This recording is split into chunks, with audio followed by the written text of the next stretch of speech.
आणि हा पितृदोष लागल्यामुळे काय काय होतं आता त्याची कारणं सांगितलेत, लक्षणं सांगितलेत. बघा याच्यातले काही लक्षणं आहेत का आपल्या घरात.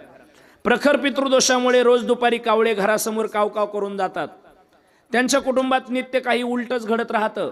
शेजाऱ्यांशी नात्यागोत्याशी संबंध आकारण दुरावतात.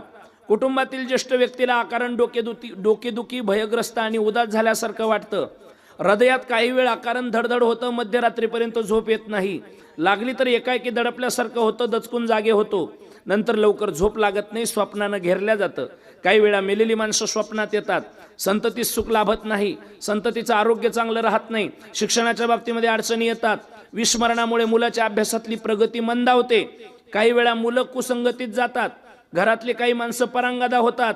काही कुटुंबात संतती होत नाही, झाली तर जगत नाही.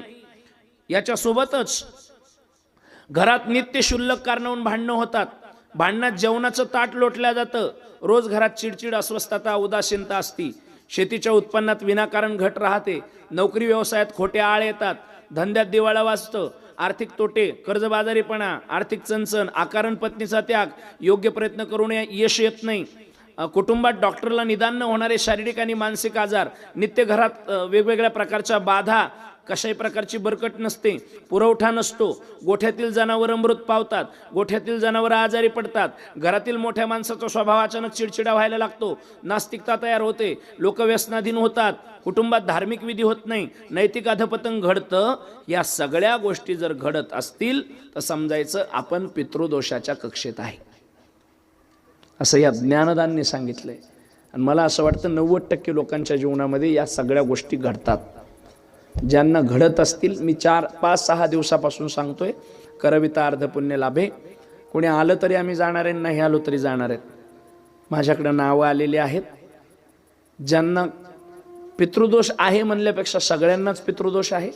आणि तसा पितृदोष आपण नारायण नागबली केल्यानंतर याच ज्ञानदान नावाच्या पुस्तकाने म्हटलंय 1 वर्ष परान्न घ्यायचं नाही, 1 वर्ष दुसऱ्याच्या घरचं खायचं नाही सांगितलं. आम्ही नारायण नागबली करून येतो, 1.25 महिने पाळतो, लगेच खायला लागतो दुसऱ्या महिन्यात. झालं न्यूट्रल ते सगळं. म्हणजे विधी शास्त्रामध्ये खूप बारीक बारीक गोष्टी आहेत, त्या आपल्याकडून तंतोतंत पाळल्या जात नाही. आणि याच्याकरता सगळ्यात सोपा उपाय की नैमिषारण्यामध्ये भागवत कथा श्रवण करून पितरांच्या नावानं पूजा करायची. चक्रतीर्थ आहे तिथे, त्या चक्रतीर्थाला आपण पितृदोषातून संपूर्णतः मुक्त होतो.